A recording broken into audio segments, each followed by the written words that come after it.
Hello everybody and welcome back to Gardens and Crystals with me, Wesley Peterson, and today I have a video all about moving your plant propagation to a pot with soil and this transition time. And it's always a little bit scary, it's always a little bit tender, it's always a little bit, okay, my plant has been doing really well in water, is it going to survive in soil? Now, my first care tip about doing this is you really shouldn't let the roots get too long, because when they get too long in the water, they become a kind of water root, which is a root that is either thinner and much weaker than it would be when it's in soil. So the transition from water to soil becomes much harder because you're going to be more likely to break a lot of those tender roots, and they won't get the moisture they need to carry on growing as well, and may not grow out new roots that are the right soil type roots in time to be able to feed the plant so that it can carry on with its growth. So I would suggest 3, 4, 5 inches of roots. And also this depends on the plant. So you can look online and see the specific plant that you're going to be transferring from its propagation in water to soil, and see if there's any differences in this general way of doing it. So what I'm going to do is I'm first going to show you the roots of this plant that I have in my water propagation here. This is one of my beautiful Philodendron Radiatums that I have going on here, and it has roots that are around now 5 going on 6 inches, and it's starting to get little auxiliary roots on the sides. So I'm like, okay, I want to get this in soil now, because otherwise all those roots are going to get so tender, it's going to have a harder time. I don't want to wait for that. So I'll show you the roots and I will show you the leaf closer up.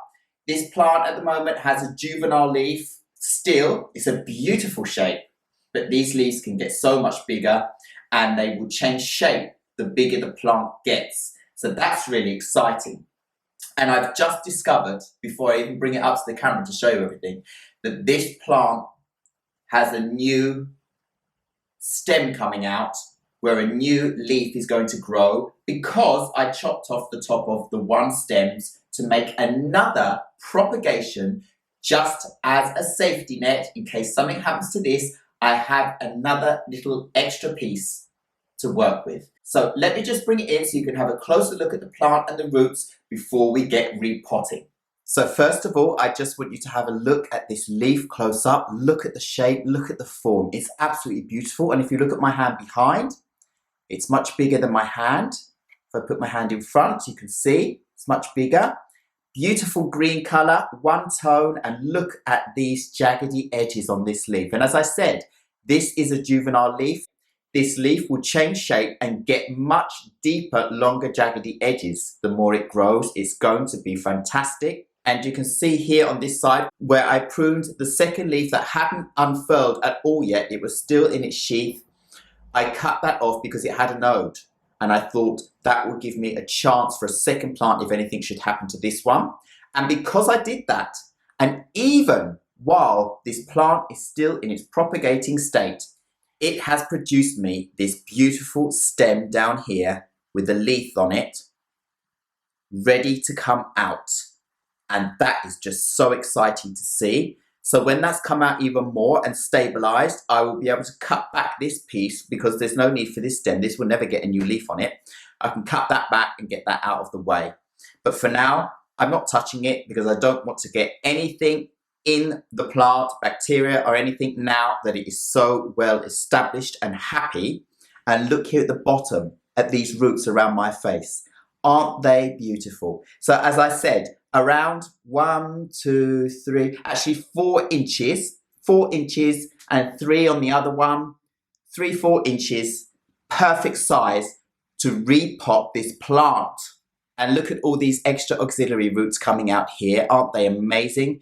That's just showing that this plant is really happy. There are a couple of nodes around the edge that haven't produced any roots yet. So when this gets in soil, it can produce more roots from the other nodes. And these roots will carry on growing these auxiliary roots, and it's just going to go so well. So basically, I'm really, really happy with the outlook of this plant. It's been in the water now for about, what would I say, 6 weeks? Around about 6 weeks probably. And done really, really well in that time. And flushing out new growth. Couldn't be happier. So of course, this plant is ready to be potted on. So let's get on with that now. So I have this, I think it's around 4 inches across at the top, something like that. And you can see the root will be able to reach in here perfectly. It's a perfect size to start off this plant. Just wanted to bring this a bit closer so you can see. And there's the root mass. And as you can see, when I put it in, it's going to be perfect for this pot. This is the right size to start off this plant. This really feels like a special day because it's like when a little young plant is just about to be fledged and start its adult life. When you put it in soil, it's going on to adulthood. So just before I put the plant in the soil, I'm just going to put it back in the water again because now it's dried out a little. And get my bottom part of the soil in this little nursery pot here. I'll move the cover pot for a while. This is what we'll be putting it in later on.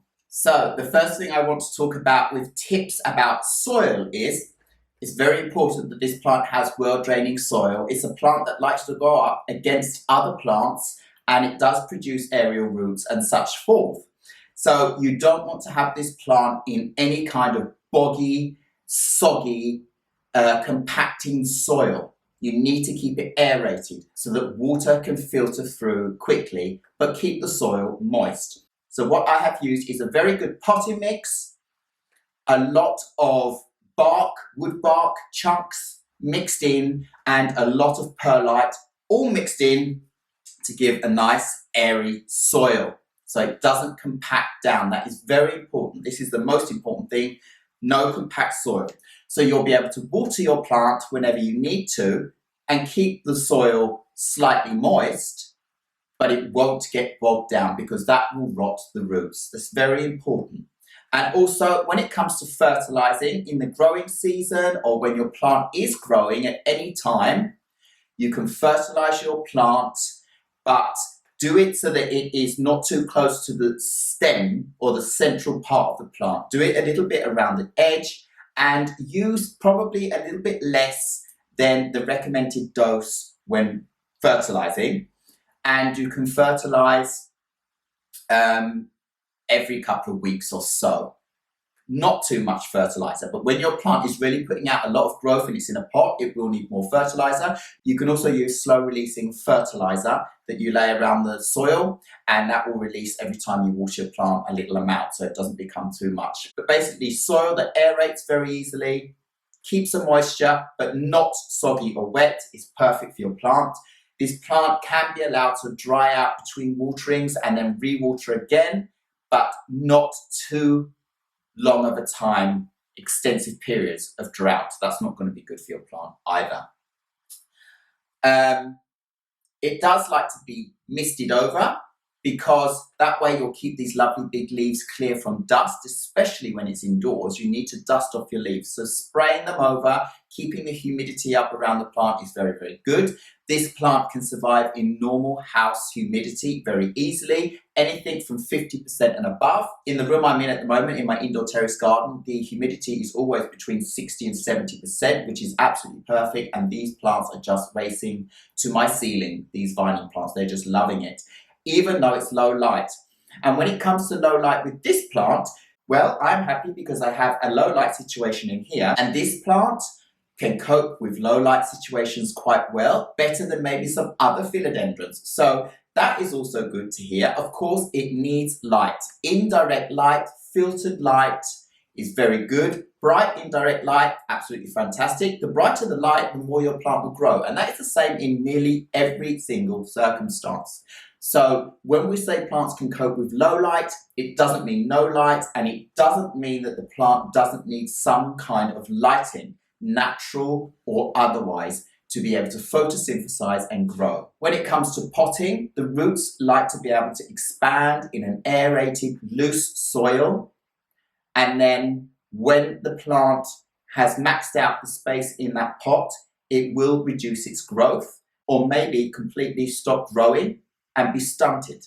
So if you want your plant to continue growing well, you will have to, after you see that it's filled out the soil or roots are coming out the bottom, pot it up to the next size and you'll be able to encourage the plant to flush out more growth. But if you want to keep your plant smaller and reduce the growth, then you can keep it a little bit more pot bound for a while, but then you could see some deterioration after a while as the plant is fighting for nutrients and space. You could start getting yellowing leaves or dying off.